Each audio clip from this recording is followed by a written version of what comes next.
Arushi Hemraj murder mystery दुनिया की सबसे उलझी हुई मर्डर मिस्ट्री है। आरुषि हेमराज हत्याकांड के बारे में आपने कभी न कभी जरूर सुना होगा। ये दुनिया की सबसे उलझी हुई और सबसे रहस्यमय मर्डर मिस्ट्री में से एक है। जब आरुषि और हेमराज की हत्या की खबर आई थी, तब सबसे बड़ा सवाल ये था कि आरुषि और हेमराज की हत्या किसने और क्यों की है।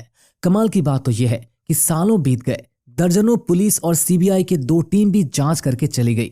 सालों तक मामला अदालत में भी चला, मगर आज भी सवाल वही है कि आरुषि और हेमराज की हत्या किसने और क्यों की थी। इस केस की जितनी गहराई से जांच की गई, उतनी ही नई कहानी निकलकर सामने आई और केस उलझता गया। सालों बाद भले ही सवाल वही हो, मगर इन सवालों के जवाब तलाशने के दौरान कई ऐसे पहलुओं से आमना सामना होता है जो कहीं न कहीं इस सवाल के आधे अधूरे ही सही मगर जवाब देते हैं। तो आखिर क्या है आरुषि हेमराज हत्याकांड की पूरी कहानी? चलिए जानते हैं हर छोटी से छोटी जानकारी। इस वीडियो में यहाँ हम आप लोगों से आरुषि से जुड़ी कई महत्वपूर्ण बातें बताने के साथ साथ आरुषि और हेमराज की हत्या के उन संभावित कारणों के बारे में भी बताएंगे जो या तो गढ़ी गई या फिर अलग अलग जांच से निकलकर सामने आया। तो वीडियो में आखिर तक जरूर बने रहिए। हम कहानी शुरू करें उससे पहले अगर आपने अब तक इस चैनल को सब्सक्राइब नहीं किया है तो जल्दी से चैनल को सब्सक्राइब कर लें। हमारे लेटेस्ट वीडियो की जानकारी के लिए बेल आइकन दबाकर नोटिफिकेशन जरूर ऑन कर लें।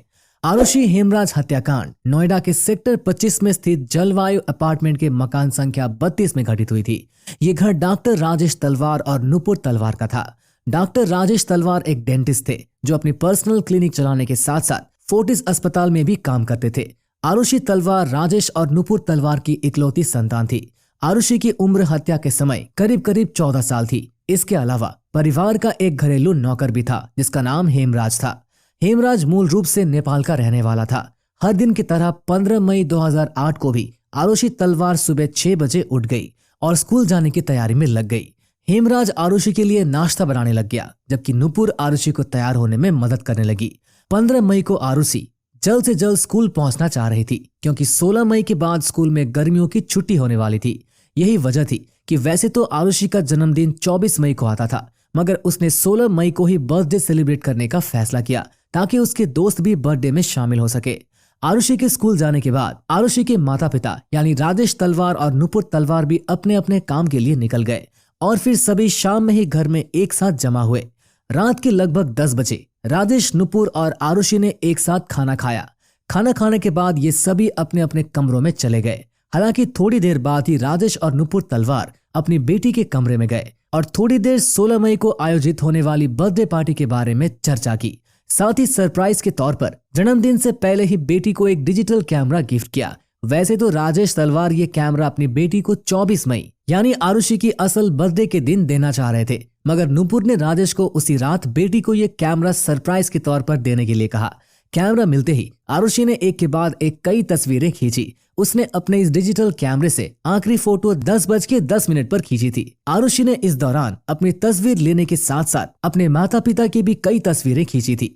बेटी को कैमरा गिफ्ट करने के बाद राजेश तलवार अपने कमरे में चले गए, जबकि आरुषि भी कैमरे को साइड में रखकर सोने चली गई। इसी बीच 11 बजे के आसपास राजेश तलवार ने अपने पति नुपुर को आरुषि के कमरे में रखे इंटरनेट राउटर को ऑन करने के लिए कहा। जब नुपुर आरुषि के कमरे में राउटर ऑन करने के लिए गई तो उस समय आरुषि एक नोवेल पढ़ रही थी। आरुषि पढ़ाई में लगी रही, जबकि नुपुर चुपचाप कमरे में रखे राउटर को ऑन करके बाहर निकल गई। जांच के अनुसार राजेश ने रात में आखिरी बार 12:08 पर इंटरनेट यूज किया और फिर वो सो गए। नुपुर और राजेश के कमरे से बिल्कुल सटा हुआ ही आरुषि का कमरा था। इसके अलावा इस घर में एक और व्यक्ति रहता था और वो था घर का नौकर हेमराज। हेमराज का कमरा घर के अगले हिस्से में था। हेमराज का कमरा ऐसा था जिसमें घर के बाहर से भी जाया जा सकता था। उसके कमरे का एक दरवाजा घर के अंदर भी खुलता था, यानी मेन दरवाजे को खोले बिना भी कोई घर के अंदर आ जा सकता था। जब 15 से 16 मई की रात सभी सो गए तो इसी रात के अंधेरे में इस घर में कुछ ऐसा घटा जिसने पूरे देश को हिलाकर रख दिया और आज तक की सबसे अनसुलझी और रहस्यमय रात बनकर रह गई। अब तारीख बदलकर हो चुकी थी 16 मई 2008। रोज की तरह घर की मेड भारती मंडल सुबह 6 बजे ही राजेश तलवार के घर काम करने के लिए आ चुकी थी। उसने रोज की तरह घर का बेल बजाया। राजेश तलवार के यहाँ नौकरी ज्वाइन किए हुए भारती को बस 6 दिन ही हुए थे। अब तक जब भी वो काम के लिए आई थी तो पहली बेल बजते ही हेमराज दरवाजा खोलने आ जाता था, मगर आज भारती ने बेल बजाया तो कोई भी बाहर नहीं निकला। इसके बाद फिर से भारती ने दोबारा बेल बजाई तब भी कोई नहीं निकला। हालांकि जब भारती ने तीसरी बेल बजाई तो नुपुर तलवार ने घर के अंदर की ओर खुलने वाला दरवाजा खोला और भारती से पूछा कि हेमराज कहाँ है। इस पर भारती ने जवाब दिया कि मुझे नहीं पता। तब नुपुर ने कहा कि हो सकता है कि हेमराज दूध देने गया हो और उसी ने बाहर से दरवाजा बंद कर दिया है। नुपुर ने भारती से कहा कि तुम थोड़ी देर इंतजार कर लो, जब हेमराज वापस आ जाए तो अंदर आ जाना। इस पर भारती ने कहा कि मुझे और भी जगह काम करने जाना है, मुझे देर हो जाएगी, इसलिए आप बालकनी से चाबी फेंक दो, मैं बाहर से दरवाजा खोल लेती हूँ।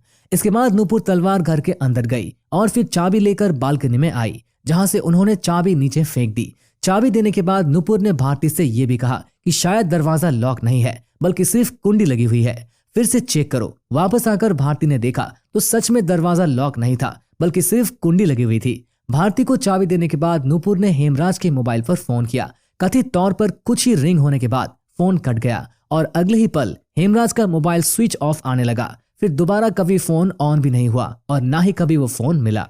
जब तक नुपुर तलवार ने भारती को घर की चाबी दी और हेमराज को फोन किया, तब तक घर के मुखिया राजेश तलवार भी सोकर उठ गए। राजेश तलवार अपने कमरे से उठकर जैसे ही बाहर हॉल में आए तो उनकी नजर डाइनिंग टेबल पर रखे एक स्कॉच विस्की की बोतल पर पड़ी, जो पूरी तरीके से खाली थी। बोतल पर कुछ खून के भी निशान थे।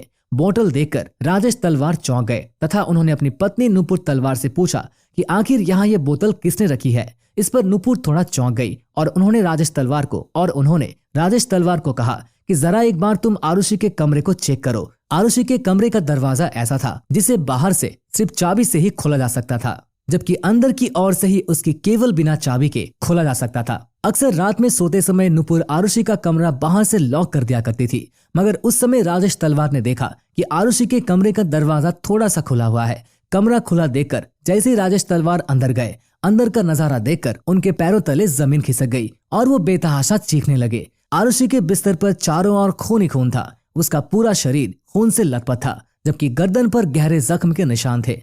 आरुषि मरी हुई वहीं पर पड़ी हुई थी। राजेश की चीख सुनकर नुपुर तलवार भागते हुए कमरे के अंदर आई। वहां का नजारा देखकर नुपुर गहरे सदमे में चली गई और उसे समझ में नहीं आया कि वो कैसे रिएक्ट करे, और उसने बिल्कुल चुप्पी साध ली। अब तक नौकरानी भारती भी बाहरी दरवाजा खोल चुकी थी और घर के अंदर दाखिल हो चुकी थी। जैसे ही भारती घर के अंदर आई, उसे नुपुर तथा राजेश के रोने की आवाज आई। उन दोनों को रोता देखकर भारती भी उसी कमरे की तरफ गई। भारती के कमरे में दाखिल होते ही नुपुर तलवार उससे लिपट कर रोने लगी और नुपुर ने ही आरुषि के बदन पर रखे कंबल को हटाकर भारती को आरुषि का कटा हुआ गला दिखाते हुए कहा कि ये देखो क्या हो गया, हेमराज ने ये क्या कर दिया। फिर राजेश और नुपुर ने भारती को बताया कि हेमराज ने आरुषि की हत्या कर दी है और भाग गया है।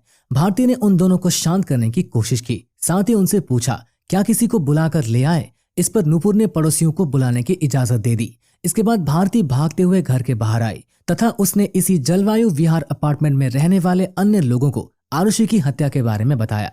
खबर सुनकर बाकी लोग भी कमरे में जमा हो गए। इसी बीच किसी ने जलवायु विहार की सिक्योरिटी गार्ड वीरेंद्र सिंह को कहा कि पुलिस को फोन कर दो।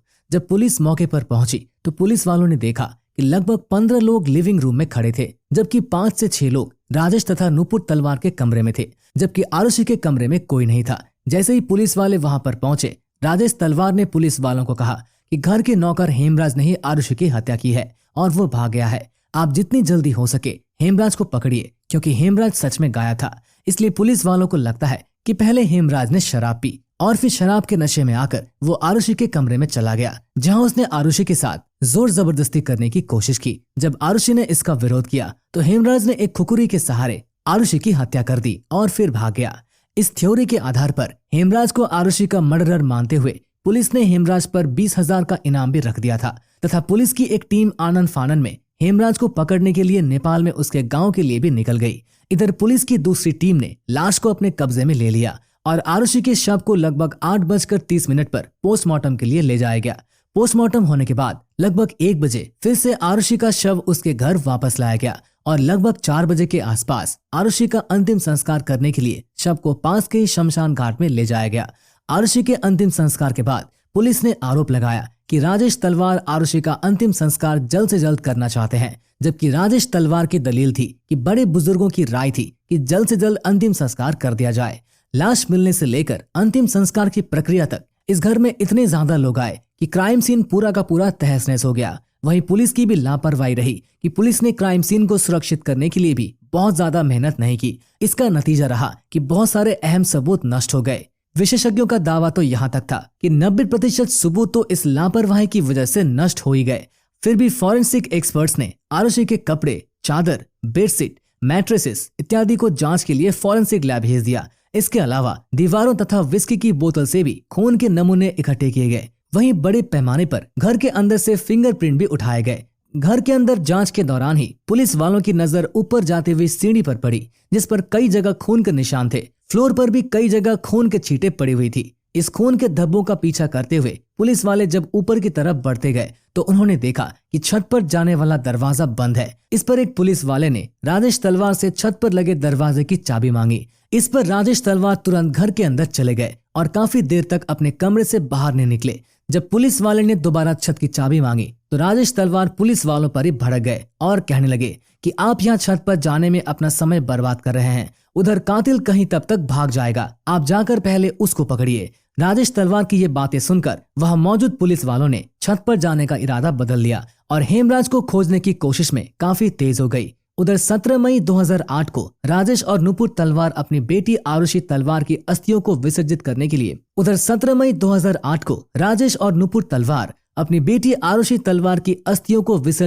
लिए हरिद्वार निकल गए। इधर 17 मई को भी पुलिस वालों के घर में आना जाना और जांच का सिलसिला जारी रहा।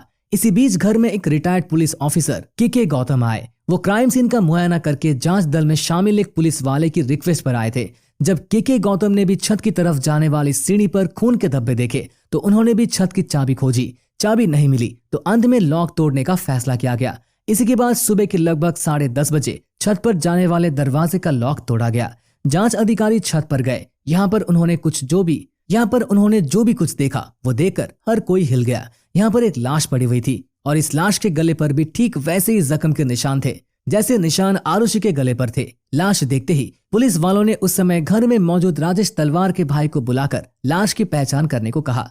इस पर वो नहीं पहचान पाए कि ये लाश किसकी है। इसी के बाद हरिद्वार के लिए निकले राजेश और नुपुर तलवार को भी फोन किया गया और जल्द से जल्द वापस आने को कहा गया। वापस आकर राजेश तलवार भी शव को नहीं पहचान पाए कि छत पर मरा पड़ा व्यक्ति कौन है। हालांकि पुलिस वालों ने शक जताया है कि क्या यही हेमराज का शव है, तो इस पर राजेश ने कहा कि मैं पक्के तौर पर नहीं कह सकता। इसी के बाद हेमराज ने वापस आकर राजेश तलवार भी शव को नहीं पहचान पाए कि छत पर मरा पड़ा व्यक्ति कौन है। हालांकि पुलिस वालों ने शक जताया है कि क्या यही हेमराज का शव है, तो इस पर राजेश ने कहा कि मैं पक्के तौर पर नहीं कह सकता। इसी के बाद हेमराज के कुछ दोस्तों को पहचान करने के लिए बुलाया गया और उन्होंने पहले नजर में ये कंफर्म कर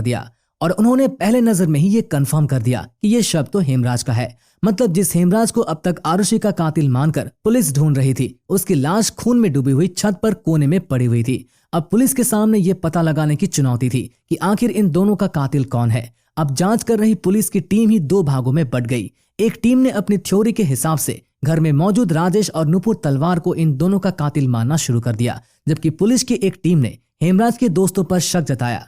अपनी शुरुआती इन्वेस्टिगेशन के बाद पुलिस ने हेमराज के दोस्त विष्णु शर्मा को सस्पेक्ट मानते हुए जांच आगे बढ़ाई। पहले विष्णु शर्मा ही राजेश तलवार के यहाँ काम किया करता था, मगर जब वो छुट्टी पर चला गया तो राजेश तलवार ने हेमराज को परमानेंट जॉब पर रख लिया था। विष्णु को जॉब से निकाल दिया गया था, इसलिए पुलिस ने शक जताया कि नौकरी जाने की वजह से उसने शायद हेमराज की हत्या कर दी है और इस हत्या को होते आरुषि ने देख लिया होगा, इसलिए उसने आरुषि की भी हत्या कर दी। इसी के बाद पुलिस ने विष्णु शर्मा को हिरासत में ले लिया और पूछताछ शुरू कर दी, मगर कुछ ही जांच के बाद कंफर्म हो गया कि हत्या वाली रात तो विष्णु शर्मा भारत में नहीं बल्कि नेपाल में था। मतलब अब तक दो लोगों पर कातिल होने का शक जताया गया था, जिसमें एक का खुद कत्ल हो चुका था और दूसरा उस रात नेपाल में ही था। यानी अब पुलिस को नए कातिल की तलाश थी और अब पुलिस की टीम ने जिसे कातिल मानना शुरू कर दिया, उस पर एक बार तो किसी के लिए भी यकीन करना मुश्किल था। पुलिस की जांच अलग चल रही थी तो दूसरी तरफ इस केस को जबरदस्त मीडिया कवरेज मिल रही थी और दिन रात प्रिंट मीडिया से लेकर इलेक्ट्रॉनिक मीडिया तक आरुषि की ही खबरें चल रही थी। उन खबरों में कुछ चैनल पर आरुषि के माता पिता पर भी शक जताया गया। बस यहीं से पुलिस को भी नया सस्पेक्ट मिल गया और पुलिस ने 23 मई 2008 को आरुषि के माता पिता राजेश और नुपुर तलवार को पहली बार पूछताछ के लिए पुलिस लाइन एरिया में बुलाया गया। यहाँ से राजेश को लोकल मजिस्ट्रेट के पास ले जाया गया, फिर वहां से उन्हें गिरफ्तार करके डासना जेल भेज दिया गया। इसी के बाद पुलिस ने आरुषि हेमराज हत्याकांड के सिलसिले में पहली बार डिटेल प्रेस कॉन्फ्रेंस की और इसमें एक ऐसा खुलासा किया था या कहें कि दावा किया जिसे सुनकर हर कोई हैरान रह गया।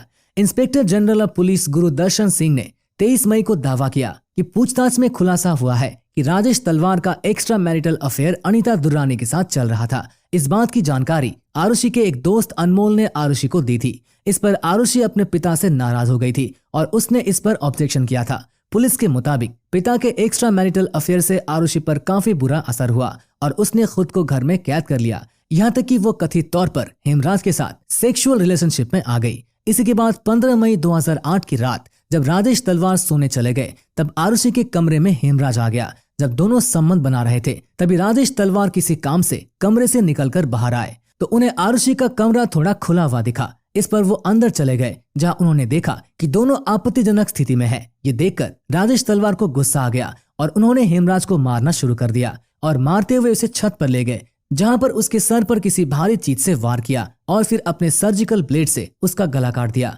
और छत के दरवाजे को बंद कर दिया। फिर राजेश तलवार नीचे आए, उन्होंने काफी अधिक मात्रा में शराब पी और फिर कमरे में जाकर अपनी बेटी की भी हत्या कर दी।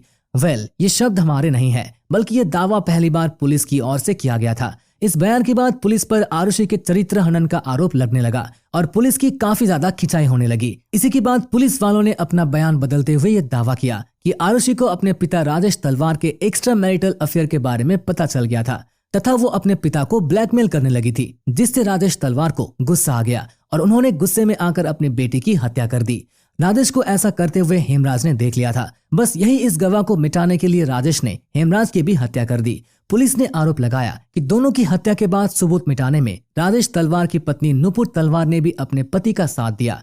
इसी के बाद जांच आगे बढ़ती रही। मामले की गर्माहट को देखते हुए केस 1 जून 2008 को सीबीआई को सौंप दिया गया। सीबीआई ने जैसे ही केस अपने हाथ में लिया, जांच का रुख ही बदल गया। शुरुआती जांच में ही सीबीआई टीम को कुछ ऐसे क्लू मिले जिससे उनका शक अब राजेश तथा नुपुर तलवार से हटकर राजेश तलवार के क्लिनिक पर काम करने वाले कृष्णा थडरे पर चला गया। दरअसल जांच पड़ताल के दौरान सीबीआई टीम को पता चलता है कि आरुषि की हत्या से ठीक 2 दिन पहले क्लिनिक पर काम करते समय कृष्णा ने कुछ गलती कर दी थी। इस पर राजेश तलवार ने कृष्णा को बुरी तरह से डांटा था। इसी के बाद एक दिन कृष्णा ने हेमराज से कहा कि मैं राजेश को बहुत जल्द सबक सिखाऊंगा। ये बात राजेश तलवार के ड्राइवर उमेश शर्मा ने सुनी थी। इसी की गवाही के बाद पुलिस ने शक के आधार पर 7 जून 2008 को कृष्णा को हिरासत में लेते हुए पूछताछ शुरू कर दी। जैसे ही सीबीआई की टीम कृष्णा के कमरे की तलाशी लेने लगी तो वहां उन्हें एक तकिया का कवर मिला जिस पर खून के कुछ निशान थे। इसके अलावा एक खुकरी भी मिला। शक जताया गया कि इसी खुकरी से दोनों हत्या को अंजाम दिया गया होगा। इसके अलावा कमरे से एक ट्राउजर भी बरामद हुआ जिस पर खून के कुछ निशान थे। ये चीजें इस बात की ओर इशारा कर रही थी कि शायद अब असली कातिल पकड़ा गया है। इसी के बाद पुलिस ने कृष्णा का पहला पॉलीग्राफिक टेस्ट करवाया। फिर 9 जून 2008 को एम्स दिल्ली में इसका साइकोलॉजिकल असेसमेंट किया गया। फिर 12 जून को कृष्णा का नार्को टेस्ट भी किया गया। नार्को टेस्ट तथा पॉलीग्राफिक टेस्ट के आधार पर 13 जून 2008 को सीबीआई की टीम ने कृष्णा को गिरफ्तार कर लिया। नार्को टेस्ट के दौरान कृष्णा ने अपने दोस्त राजकुमार का नाम भी लिया था। राजकुमार राजेश तलवार के दोस्त के यहाँ घरेलू नौकर के तौर पर काम करता था। राजकुमार का नाम आते ही 23 जून को पुलिस ने राजकुमार को भी हिरासत में ले लिया और फिर उसका भी पॉलीग्राफिक टेस्ट और साइकोलॉजिकल असेसमेंट, ब्रेन मैपिंग तथा नार्को टेस्ट किया गया और इन सभी के आधार पर राजा राजकुमार को 27 जून को सीबीआई ने गिरफ्तार कर लिया। यह आरुषि हेमराज कत्ल में दूसरी गिरफ्तारी थी। सीबीआई ने तीसरी गिरफ्तारी 30 जून 2008 को विजय मंडल उर्फ शंभू के रूप में की। विजय मंडल आरुषि तलवार के पड़ोसी पुनीत टंडन के यहाँ काम करता था। अब तक पुलिस 3 लोगों को गिरफ्तार कर चुकी थी। ये कमाल का इत्तेफाक था कि ये तीनों ही नेपाली मूल के थे और आसपास रहते हुए नोएडा में ही काम कर रहे थे। इन तीनों की गिरफ्तारी के बाद लंबी पूछताछ की जाती है और फिर सीबीआई प्रमुख अरुण कुमार की ओर से 11 जुलाई 2008 को एक प्रेस कॉन्फ्रेंस की जाती है जिसमें कई चौंकाने वाले दावे किए जाते हैं। प्रेस कॉन्फ्रेंस में अरुण कुमार दावा करते हैं कि सीबीआई को राजेश तलवार तथा नुपुर तलवार के खिलाफ एक भी ऐसा ठोस सबूत नहीं मिला है जिससे ये साबित हो सके कि इन्होंने हेमराज या फिर आरुषि की हत्या की हो। 20 जून 2008 को राजेश तलवार का पहला तथा 25 जून को आरुषि की मां नुपुर तलवार का दूसरा लाई डिटेक्टर टेस्ट किया गया। उसमें भी पुलिस को कोई क्लू नहीं मिला। हालांकि सीबीआई ने राजेश और नुपुर को क्लीन चिट नहीं दी थी। दूसरी तरफ सीबीआई ने यह जानकारी दी कि कृष्णा राजकुमार और विजय मंडल ही फिलहाल प्राइम सस्पेक्ट है। दावा यह भी किया गया कि इन तीनों में से 2 लोगों ने आरुषि और हेमराज की हत्या की बात कबूल कर ली है। कृष्णा और राजकुमार और शंभू से पूछताछ के आधार पर सीबीआई की ज्वाइंट डायरेक्टर अरुण कुमार ने प्रेस कॉन्फ्रेंस के दौरान आरुषि और हेमराज की हत्या के कुछ संभावित कारण भी बताए। हत्या के प्राइम सस्पेक्ट में से एक राजकुमार के पॉलीग्राफिक टेस्ट तथा नार्को टेस्ट के मुताबिक हत्या वाली रात यानी 15 मई 2008 को हेमराज ने राजकुमार, कृष्णा और मंडल को अपने कमरे में पार्टी के लिए बुलाया था। यह चारों बैठकर शराब पीने लगे। यहीं पर एक बार फिर से कृष्णा ने पिछले दिनों राजेश तलवार द्वारा की गई अपनी बेइज्जती के बारे में बात की और कहा कि मैं इसका बदला राजेश तलवार से जरूर लूंगा। राजकुमार के बयान के मुताबिक जब कृष्णा राजेश तलवार के खिलाफ ये बातें कर रहा था तो ये सभी बातें आरुषि ने सुन ली। आरुषि ने लोगों से कहा कि मैं इस बारे में अपने पिता से तुम्हारी शिकायत करूंगी। इस पर कृष्णा को गुस्सा आ गया और उसने अपने पास में रखी खुखरी निकाली और आरुषि के कमरे में जाकर उसकी हत्या कर दी। आरुषि की हत्या करने के बाद कृष्णा भागने लगा, जिस पर हेमराज ने उसको पकड़ने की कोशिश की। इस पर कृष्णा का साथ देने के लिए राजकुमार भी उसके साथ में आ गया और दोनों खींचते हुए हेमराज को छत पर ले गए और फिर वहां हेमराज की हत्या कर दी और छत से लगे दरवाजे को बंद करके छत से ही भाग गए। हत्या के दूसरे प्राइम सस्पेक्ट कृष्णा के बयान के मुताबिक शराब पीने के बाद कृष्णा और राजकुमार एक साथ आरुषि के कमरे में दाखिल हुए। यह राजकुमार ने आरुषि के साथ गलत हरकत करने की कोशिश की। आरुषि ने अपने बचाव में अपने हाथ पैर चलाना शुरू कर दिए। इस पर कृष्णा ने अपनी खुखरी निकाली और आरुषि की हत्या कर दी। इन दोनों को ये सब कुछ करते हुए हेमराज ने देख लिया था, इसलिए कृष्णा और राजकुमार हेमराज को खींचकर छत पर ले गए और फिर वहीं उसकी हत्या कर दी। ये तो कृष्णा का पहला वाला बयान था। जब दोबारा उसका नार्को टेस्ट किया गया तो कृष्णा के दूसरे बयान के मुताबिक पीने के बाद राजकुमार और विजय मंडल आरुषि के कमरे में चले गए, जहां इन दोनों ने आरुषि के साथ जबरदस्ती करने की कोशिश की। जब आरुषि ने इसका विरोध किया तो शंभू मंडल ने सीधे आरुषि के सर पर जोरदार वार किया। इस पर राजकुमार ने खुखरी से आरुषि की हत्या कर दी। इसके बाद कृष्णा, राजकुमार और विजय मंडल तीनों मिलकर हेमराज को अपने साथ लेकर छत पर चले गए और वहां पर उसे भी मारकर भाग गए। जब तीसरी बार कृष्णा से पूछताछ की गई तो उसके खुलासे के मुताबिक सबसे पहले राजकुमार आरुषि के कमरे की तरफ बढ़ा और उसके पीछे पीछे कृष्णा और विजय मंडल भी गया। राजकुमार ने पहले आरुषि के साथ गलत हरकत करने की कोशिश की। जब आरुषि ने इसका विरोध किया तो कृष्णा ने अपने पास रखी खुखरी निकाली और आरुषि का गला रेत दिया। कृष्णा को ये सब कुछ करता देख हेमराज ने देख लिया और वो कहने लगा कि मैं इसके बारे में राजेश तलवार को सब कुछ बता दूंगा। इस पर हेमराज को लेकर ये तीनों छत पर चले गए, जहां पर इसकी हत्या करने के बाद वो सभी भाग गए। इसी खुलासे के बाद 12 जुलाई 2008 को राजेश को बेल मिल गई तथा उन्हें लगभग 50 दिन बाद जेल से रिहा कर दिया गया। दूसरी तरफ राजकुमार, कृष्णा और विजय मंडल के खिलाफ जांच आगे बढ़ाई गई। सीबीआई की टीम ने तीनों नौकरों को कातिल मानते हुए जांच आगे बढ़ाई। आगे की जांच में कृष्णा के मकान मालिक के जौहरी ने गवाही दी कि 15 मई की रात तो कृष्णा उनके ही घर पर था और रात में भी कई बार उन्होंने उसे घर में ही देखा। दूसरी तरफ हत्या के दूसरे प्राइम सस्पेक्ट विजय मंडल के मालिक पुलिस टंडन ने जांच कर रही टीम के सामने गवाही दी कि उन्होंने भी विजय मंडल उर्फ शंभू को 15 मई की रात अपने घर में ही देखा था और वो कहीं बाहर भी नहीं निकला था। तीसरे प्राइम सस्पेक्ट राजकुमार के एम्प्लॉयर अनीता दुर्रानी ने गवाही दी कि राजकुमार 15 मई की रात लगभग 12:30 तक उनके घर के अंदर ही था। जलवायु विहार अपार्टमेंट में कम से कम उस रात 6 गार्ड तैनात थे। गार्ड में से किसी ने भी इस बात की पुष्टि नहीं की कि उस रात राजकुमार, कृष्णा या विजय मंडल में से कोई भी उस अपार्टमेंट में दाखिल हुआ था। इतना ही नहीं, जब जांच आगे बढ़ी तो पता चला कि इन तीनों में से किसी की भी डीएनए सैंपल राजेश तलवार के घर से बरामद की गई चीजों से मैच नहीं हुए। इतना ही नहीं, इन तीनों की फिंगरप्रिंट भी राजेश तलवार के घर में कहीं नहीं मिले। इसके अलावा सीबीआई की टीम ने कृष्णा के पास से जो खुखरी रिकवर की थी और उस पर खून के जो निशान होने का दावा किया था, वो खून इंसानों का था ही नहीं। मामला जब और आगे बढ़ा तो दावा किया गया कि सीबीआई की टीम ने जोर जबरदस्ती करते हुए इन तीनों नौकरों को आरुषि और हेमराज की हत्या करने वाली बात कबूल करने पर मजबूर कर दिया था। नार्को टेस्ट में भी जो बात इन तीनों ने कही थी, कथित तौर पर वो सभी कहानी पहले इन तीनों के दिमाग में बैठाई गई थी। अभी जांच चल ही रही थी कि सितंबर 2008 में अब तक आरुषि हेमराज हत्याकांड की जांच कर रही सीबीआई टीम को हटाकर इस केस की जांच सीबीआई की नई टीम के हाथों में दे दी गई। सीबीआई की पुरानी टीम जिन तीनों को अब तक प्राइम सस्पेक्ट मानते हुए जांच कर रही थी, उन तीनों को ही सितंबर 2008 में सबूत की कमी होने की वजह से रिहा कर दिया गया। जेल से छूटने के बाद प्राइम सस्पेक्ट में से एक विजय मंडल ने दावा किया कि सीबीआई ने उन्हें दिमागी और शारीरिक तौर पर काफी टॉर्चर किया था। सीबीआई की नई टीम का गठन एसपी नीलम किशोर के नेतृत्व में किया गया है तथा एडिशनल एसपी एजीएल कॉल को इन्वेस्टिगेशन ऑफिसर बनाया गया।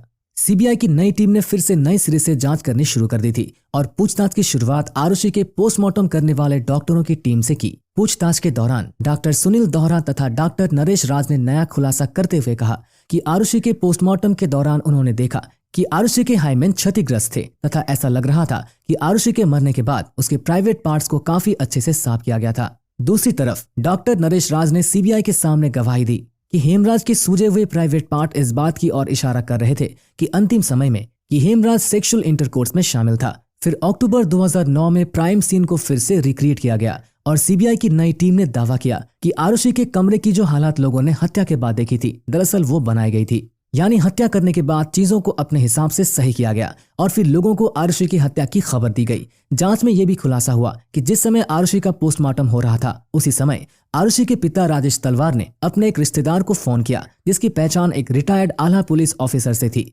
उन्होंने किसी अज्ञात को फोन किया और फिर उसका फोन पोस्टमार्टम कर रहे डॉक्टर के पास आया तथा कथित तौर पर यह दावा किया गया कि ये फोन कॉल राजेश तलवार ने डॉक्टर के पास पोस्टमार्टम रिपोर्ट में कहीं भी आरुषि के रेप होने के बाद ये प्राइवेट पार्ट में सीमेन मिलने की बात का जिक्र पोस्टमार्टम में न करने के लिए करवाया था। सीबीआई की नई टीम ने आरुषि तलवार के सर पर लगे चोट की एनालिसिस करते हुए अंदाजा लगाया कि ये चोट हो न हो गोल्फ स्टिक से की गई है क्योंकि इंजरी एक ट्रायंगुलर शेप में था। जांच के दौरान पुलिस ने राजेश तलवार के घर से गोल्फ स्टिक का पूरा सेट भी बरामद किया जिसमें सीबीआई की ओर से दावा किया गया कि गोल्फ स्टिक नंबर 5 से आरुषि तथा हेमराज के सर पर वार किया गया जिससे उसकी मौत हुई। हालांकि उस गोल्फ स्टिक पर किसी तरह के ब्लड के सैंपल नहीं मिले, न ही वहां से कोई डीएनए या फिर कोई बायोलॉजिकल फ्लूइड भी बरामद किए जा सके।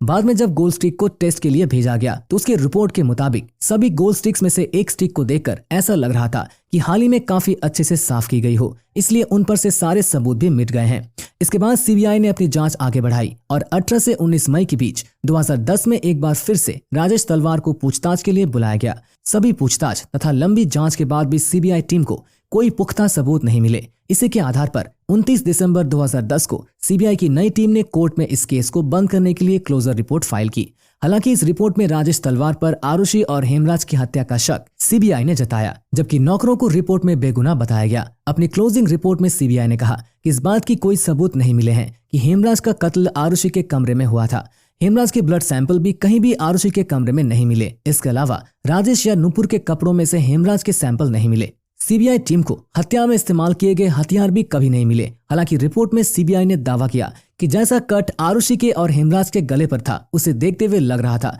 कि ये किसी प्रोफेशनल ने सर्जिकल ब्लेड से किया है, क्योंकि डॉक्टर राजेश तलवार और नुपुर डॉक्टर थे। ऐसे में संभावना जताई गई कि उन्होंने ही सर्जिकल ब्लेड से इन दोनों का गला काटा है। राजेश और नुपुर की बेगुनाही की सबसे बड़ी वजह यह भी रही कि किचन में जो शराब की बोतल थी उस पर जो फिंगरप्रिंट मिले और जो खून के निशान उस बोतल पर थे वो ना तो पहले के 3 प्राइम सस्पेक्ट से मैच हुए और ना ही राजेश और नुपुर के सैंपल से मैच हुए। इसके अलावा पूरे केस में हत्या के क्लियर कट मोटिव का भी पता नहीं चल पाया। इन सभी के आधार पर सीबीआई ने कोर्ट से इस केस को बंद करने की अपील की। केस बंद करने की बात तो ठीक थी, मगर इस क्लोजिंग रिपोर्ट में राजेश तलवार पर जो उंगली उठाई गई थी उससे राजेश तलवार खुश नहीं थे और वो खुद पर की गई सीबीआई की टिप्पणी के खिलाफ कोर्ट पहुंच गए। राजेश तलवार को ये कदम कुछ हद तक उनके लिए आत्मघाती साबित हुआ, क्योंकि वो कोर्ट में बेगुनाह साबित होने गए थे मगर वहां वो उल्टा फंस गए और एक बार फिर से केस की जांच शुरू हुई। कोर्ट ने क्लोजर रिपोर्ट को चार्जशीट में बदलकर राजेश और नुपुर तलवार पर ही मामला दर्ज करते हुए फिर से जांच करने का आदेश दिया। कोर्ट का मानना था कि राजेश और नुपुर तलवार पर मामला दर्ज करने के लिए पर्याप्त सबूत हैं। अब इस नई जांच के बाद सीबीआई के एडिशनल एसपी एजीएल कौल ने आरुषि हेमराज हत्या की नई थ्योरी पेश की। सीबीआई के मुताबिक 15 से 16 मई की रात राजेश तलवार जब अपने कमरे में सो रहे थे तो उन्हें कुछ आवाज सुनाई दी। आवाज सुनकर वो अपने कमरे से बाहर आए और हेमराज के कमरे की तरफ गए। वहां उन्होंने देखा कि कमरे में कोई नहीं है। फिर उन्होंने ध्यान दिया तो उन्हें एहसास हुआ कि आवाज तो आरुषि के कमरे से आ रही है। इसी के बाद उन्होंने हेमराज के कमरे में रखे एक गोल्फ स्टिक को अपने हाथ में लिया और दौड़ते हुए आरुषि के कमरे में पहुंचे। यहाँ उन्होंने देखा कि आरुषि और हेमराज एक साथ बिस्तर पर हैं। सीबीआई ने इसे ऑब्जेक्शनेबल पोजीशन के तौर पर डिस्क्राइब किया है। हेमराज और आरुषि को इस हालत में देखकर राजेश तलवार बहुत ज्यादा गुस्से में आ गए और उन्होंने पूरी ताकत से वो गोल्फ स्टिक हेमराज के सर पर दे मारी। पहली बार लगते ही हेमराज लड़खड़ा गया। अगले ही पल जब राजेश तलवार ने दूसरी बार गोल्फ स्टिक चलाई तब तक हेमराज वहां से नीचे गिर गया और वो स्टिक गलती से आरुषि के सर पर जा लगी। क्योंकि दोनों का ही सर पर काफी तेज वार किया गया था, इसलिए चोट लगते ही दोनों की जान चली गई। इस हो हल्ले के बीच बगल के कमरे में सो रही नुपुर तलवार भी जाग गई और वो कमरे से निकलकर भागती हुई आरुषि के कमरे में आई। यह उन्होंने देखा कि आरुषि और हेमराज मर गए हैं। यहाँ पर नुपुर तलवार के पास कोई ऑप्शन नहीं था, इसलिए उन्होंने अब पति के साथ मिलकर पहले हेमराज के शव को एक चादर में लपेटा और ले जाकर छत पर रख दिया। यहीं पर हेमराज के गले को सर्जिकल ब्लेड से काट दिया और छत के दरवाजे को लॉक कर दिया। इसके बाद वो फिर नीचे आए, जहां उन्होंने आरुषि के गले को भी काट दिया और फिर कथित तौर पर आरुषि की मां नुपुर ने आरुषि के प्राइवेट पार्ट्स को अच्छे से साफ किया, कपड़े ठीक किए गए और फिर राजेश ने आरुषि के गले को भी काट दिया ताकि इसे हत्या का रूप दिया जा सके। इसके बाद राजेश और नुपुर ने मिलकर खून के निशान को वहां से मिटाना शुरू कर दिया। साथ में हत्या में इस्तेमाल किए गए गोल्ड स्टिक को भी छुपाया और सभी संभावित सबूत को वहां से हटा दिया। इसके बाद फिर राजेश तलवार अपने कमरे से बाहर निकल कर आए और घर में दाखिल होने वाले दरवाजे को बाहर से लॉक कर दिया और वहां से हेमराज के कमरे से होते हुए फिर से घर के अंदर चले गए ताकि सुबह ये बताया जा सके कि किसी ने बाहर से दरवाजा लॉक कर दिया है। इसके बाद राजेश तलवार ने घर में रखी स्कॉच विस्की पी और सुबह होने का इंतजार करने लगे और फिर सुबह हुई तो मेड आई और यहीं से सब कुछ प्लान के मुताबिक आगे बढ़ता चला गया। सीबीआई की इस नई थ्योरी और पेश किए गए सर्कमस्टेंशियल सबूत को कोर्ट ने सही मानते हुए 25 नवंबर 2013 को राजेश और नुपुर तलवार को आरुषि तथा हेमराज की हत्या का दोषी करार दिया। इसके अलावा इन दोनों को सबूत से छेड़छाड़ करने, चार्ज को गलत दिशा में ले जाने तथा एफआईआर दर्ज करवाने का भी दोषी पाया गया। दोषी करार दिए जाने के बाद 26 नवंबर 2013 को आरुषि और हेमराज की हत्या के जुर्म में राजेश तलवार और उनकी पत्नी नुपुर तलवार को कोर्ट की ओर से उम्र कैद की सजा सुनाई गई। कुछ महीने जेल में गुजारने के बाद जनवरी 2014 में राजेश और नुपुर तलवार ने निचली अदालत के फैसले के खिलाफ इलाहाबाद हाईकोर्ट में अपील कर दी। 12 अक्टूबर 2017 को इलाहाबाद हाईकोर्ट ने निचली अदालत के फैसले को पलटते हुए राजेश और नुपुर तलवार को आरुषि और हेमराज की हत्या के आरोप से मुक्त करते हुए जेल से रिहा कर दिया। इलाहाबाद हाईकोर्ट ने सीबीआई को फटकार लगाते हुए कहा कि सीबीआई सही तरीके से जांच करने में असफल रही तथा केवल अपने द्वारा गढ़ी गई थ्योरी के आधार पर राजेश और नुपुर तलवार जेल से बाहर आ गए। वैसे 8 मार्च 2018 को इलाहाबाद हाईकोर्ट के फैसले को सीबीआई ने सुप्रीम कोर्ट में चुनौती दी है। 10 अगस्त 2018 को सुप्रीम कोर्ट ने इस केस की सुनवाई के लिए मंजूरी दे दी। अब मामला सुप्रीम कोर्ट में विचार अधीन है। अब आरुषि तलवार के पिता राजेश तलवार तथा नुपुर तलवार इस केस में पीड़ित है या फिर गवाह है या फिर हत्यारे हैं, वो तो समय ही बताएगा। कुल मिलाकर वर्षों पहले जिन सवालों के साथ ये केस शुरू हुआ था, आज भी उसी सवाल पर अटका हुआ है कि आरुषि और हेमराज की हत्या किसने और क्यों की थी।